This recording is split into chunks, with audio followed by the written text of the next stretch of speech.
The material in this program contains mature subject matter. Viewer discretion is advised.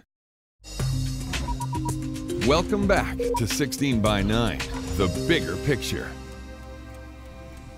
They are children who say what's between their legs doesn't match what's between their ears.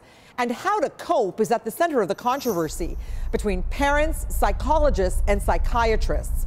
We continue now with transgender kids trapped inside the wrong body. If someone asked me why I used to be a boy and now I'm a girl, I would say that I have a girl brain and a boy body, and I think like a girl, but I just have a boy body. They are heartbreaking words from a young child claiming to be trapped inside the wrong body. And these kids are taking their messages to the internet, television, and magazines, looking for help, but hoping for understanding. In my own kind of view, I think it's even borders on being child abuse. Walter Hare is a man who became a woman and now has gone back to living as a man with female sexual organs. Why? He says he believes doctors were too quick to label him with gender identity disorder. And he says therapy pressured him into having a sex operation too soon. You know, you can cut body parts here and there and make people look different, but was a change really made?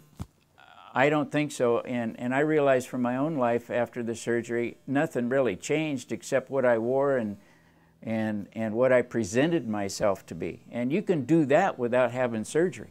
Walter wrote a book called Trading My Sorrow, in which he chronicles his journey from Walter to Laura and back.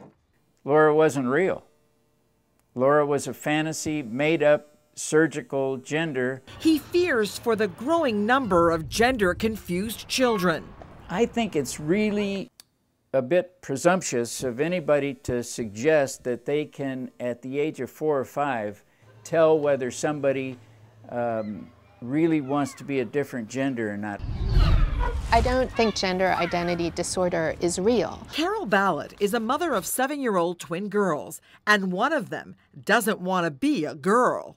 Julia started saying, no, I'm not a girl, I'm a boy. And I could tell that what she was reacting to was a certain expectation that girls were supposed to be a way that she wasn't. Julia is allowed to dress as a boy, but mom will not take it any further and refuses to seek the advice of psychologists or psychiatrists. The reason that we haven't taken Julia to a psychiatrist is that she's not unhappy. She's very happy with who she is, and she gets frustrated that sometimes other people don't understand that or accept her, but she herself is happy with the person that she is. But many are seeking the assistance of this man, Dr. Ken Zucker, who works right here in Toronto at the Centre for Addiction and Mental Health, where a majority of desperate Canadian children and their families come for help. One of the foremost experts in the field of gender identity disorder, Dr. Zucker has seen more than 900 children. His clinic has gained an international reputation, but his work has made him a lightning rod for controversy within the transgender community.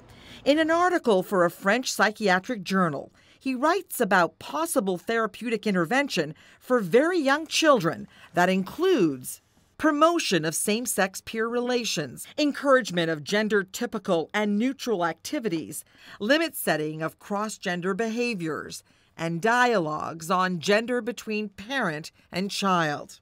The clinic at CAMH is funded by your tax dollars, and it's operated by the Ontario Ministry of Health.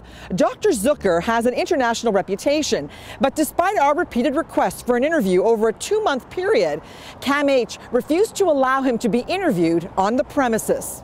16 by 9 approached Dr. Zucker independently so we could clarify his views on treatment for gender identity disorder. Our media relations department has declined for me or anybody from my group to participate in your story. Why is that?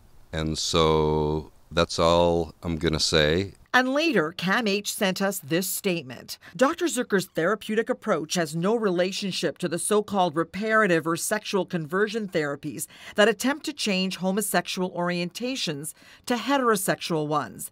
The goal of his therapy is the opposite of conversion therapy in that he considers well-adjusted transsexual, gay, lesbian, or bisexual youth to be therapy successes, not failures. Dr. Zucker offers a variety of treatment options, understanding that options may vary greatly with the age of the client.